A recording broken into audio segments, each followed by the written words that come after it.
Good morning dear students. आज की इस कक्षा में हम सूरदास के लिखे हुए पदों में से तीसरे पद का हम अध्ययन करेंगे। बच्चों, जो तीसरा पद है, इस तीसरे पद के अंतर्गत गोपियाँ श्री कृष्ण के प्रति अपने अनन्य व एकनिष्ठ प्रेम और विश्वास को व्यक्त करती हैं। वे जो श्री कृष्ण ने उद्धव के माध्यम से ज्ञान और योग का संदेश उनको भिजवाया है, वो इस संदेश को ग्रहण करने योग्य नहीं मानती हैं, उसे त्याज्य मानती हैं, छोड़ने लायक मानती हैं। वे कहती हैं कि ये जो ज्ञान और योग का संदेश श्री कृष्ण जी ने हमारे लिए भेजा है, ये ज्ञान और योग का संदेश उनके लिए उपयोगी नहीं है, बल्कि ये ऐसे लोगों के लिए उपयोगी है जिनका मन चंचल है, अस्थिर है।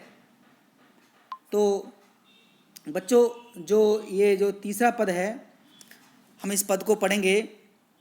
कहती हैं गोपियाँ, हमारे हरि हारिल की लकड़ी, मन क्रम वचन नंद नंदन और यह दृढ़ करी पकड़ी। जागत सोवत स्वप्न दिवस निसी, कान्ह कान्ह जकरी। सुनत जोग लागत है ऐसो, ज्यों करऊं ककरी। सूतो व्याधि हमको ले आए, देखी सुनी न करी। यह तो सूर तिन्हीं ले सौंपो, जिनके मन चकरी। बच्चों, ये जो पद है, इसके अंतर्गत गोपियाँ अपनी भावनाएं व्यक्त करती हैं। वो कहती हैं, हमारे हरि हारिल की लकड़ी। हमारे अर्थात हमारे लिए, हरि मीन्स प्रभु अर्थात श्री कृष्ण। हारिल की लकड़ी, हारिल एक पक्षी होता है, जब वो उड़ता है तो अपने पंजों में वो एक लकड़ी का तिनका या लकड़ी का कोई एक हिस्सा अपने पंजों में दबाकर चलता है, और उसे विश्वास होता है कि ये जो लकड़ी है वो उसे उसकी मुसीबत के समय रक्षा करेगी। तो गोपियाँ कहती हैं कि हमारे लिए श्री कृष्ण तो उसी हारिल पक्षी की लकड़ी के समान है। अर्थात हमें जिस प्रकार हारिल पक्षी को उस लकड़ी पर विश्वास होता है, उसी प्रकार हमें श्री कृष्ण पर विश्वास है।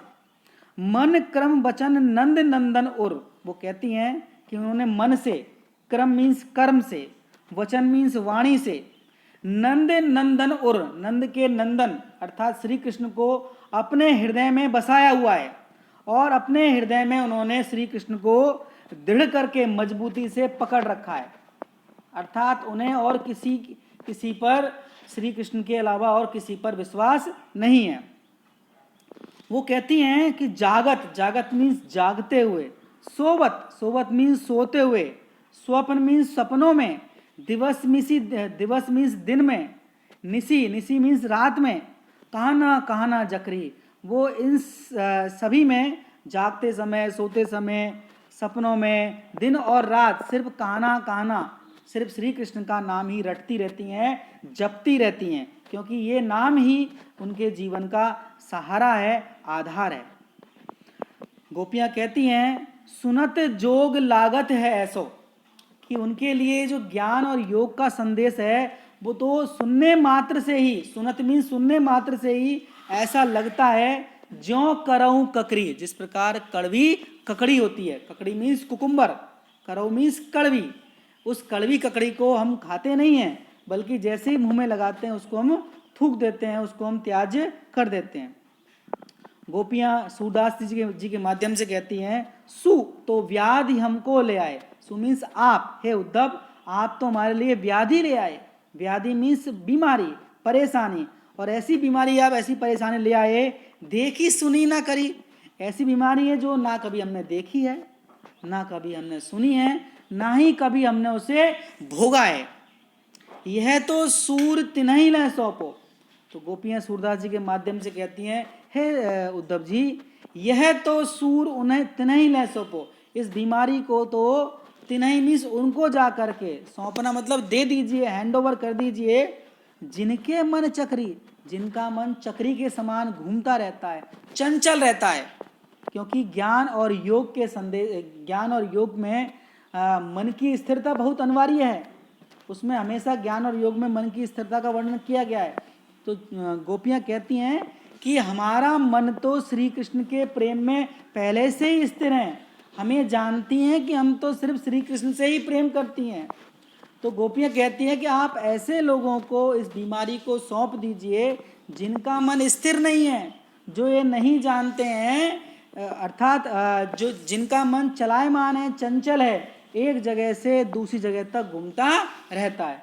क्योंकि वो गोपियाँ कहती हैं हम तो स्थिर हैं, हम तो श्री कृष्ण के प्रेम में ही डूबी हैं, इसलिए हमें इस ज्ञान के योग की आवश्यकता नहीं है।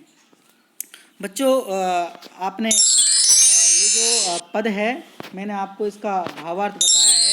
अब इस भावार्थ को आप ध्यान से देखिए और इसके बाद अगर आपके कोई डाउट्स हैं तो आप मेरे से क्लियर कर सकते हैं। धन्यवाद बच्चों।